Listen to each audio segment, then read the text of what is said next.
شیخ عبدالقادر جیلانی رحمت الله علیه واقعه تاسو به اوریدلی. شیخ عبدالقادر جیلانی رحمت الله علیه ورکوټه دی او د جیلان کې چې کوم علم و هغه حاصل کو، بیا د هغې نه بغداد ته سفر کو. مور ته وی زمخ کې لوی لوی علما ولزما چې زه علم حاصل کما. مور یې ورته وی ټیک د بچی لاړ شه سفر وکړه، خو چې قافله تیار شي مخکې سفر به د قافلې په انداز کوي، 10 کسان 20 کسان 30 کسان دا به یو ځای شو او بیا به په اړه باندې سفر کو. نو دا قافله چې کله تیار شي تا به ورسره ولېږم. قافله تیار شوه، دی خپل بچی ته شیخ عبدالقادر جیلانی رحمت الله تعالی علیه ډېر لوی الله والا او علم والا انسانو. د ده په کمیس کې لاندې طرف ته یو 40 اشرفی دا یې وګنډلې، خو بچی چې کله رخصتوو نو بچی په تندې ښکل کو او د خپل بچی ته مور وایي چې بچی زما درته یو وصیت دی چې دروغ به چرته هم نه وي، همیشه دپاره رښتیا وایه، ځکه چې د الله حبیب محمد مصطفی احمد مجتبی صلی الله تعالی علیه وسلم فرمایلی دي الصدق ینجي والکذب یهلک، چې رښتیا ویل انسان له نجات ورکوي او دروغ ویل انسان هلاکوي. زما بچی دروغ به چرته نه وي. وی ټیک ته مورې رخصت یې واخیستو، د قافلې سره شو، یو منزل سفر یې وکړو. یو منزل دې ته ویل کېږي چې انسان باندې یوه شپه راشي او دې هغه علاقه کراس کړي. دویم منزل لاغې، په دویم منزل کې ډاکوان راوتي دي او په قافلې باندې حمله وکړه. د قافلې خلک تتر بتر شو، هر سړی په دې کوشش کې دی چې بای ځان بچ کما، لیکن ځان بچ کولی نشي. دا ډاکوان په یو کس باندې راځي، بای څه سره دی روباسا. یو ډاکو راغی په دې ماشوم باندې، شیخ عبدالقادر جیلانی باندې، دته وایي څه سره دی؟ ماشوم ته وایي زما سره 40 اشرفی دي.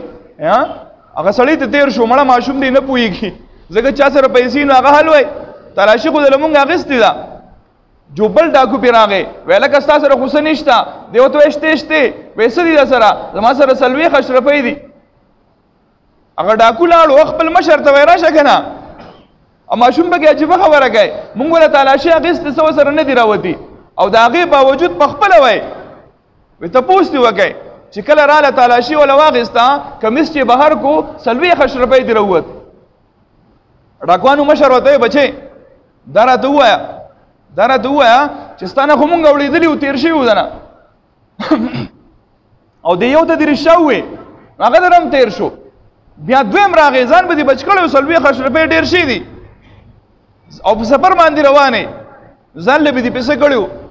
وایي جي دا خبره نه ده، د اشرفو خبره نه ده، زما د مور د عظمت خبره ده. زما مور ډېره لویه هستي ده، زما مور ما ته وصیت کړی دی چې بچې دروغ به چېرته نه وي، زه د خپلې مور خبره نه شم غورځولی. هغه ډاکوانو مشر کېناست، وایي هی وایي ستا سره د خپلې مور د وصیت دومره خیال دی او زمونږ رب مونږ منع کړي یو چې تاسو ما د پردی حق باندې حمله مه کوئ، پردی حق په ناحقه طریقه باندې مه حاصلوئ او مونږ د هغه رب نافرماني کوو او ته ورکوټې ماشومې. د مور یوه خبره درته یاده ده، ای زما بچیا تا یقینا زمونږ زندگی هم تبدیله کړه. غونډې قافلې باندې سامان واپس ویل شو او توبه یې ویسته، د الله لوی ولي ته جوړ شو. شیخ عبدالقادر جیلانی رحمت الله علیه دغه ماشوم نوم دی. نبی علیه الصلاۃ والسلام چې کومه خبره ارشاد فرمایلی یقینا چې هغه ټکا پکا خبره.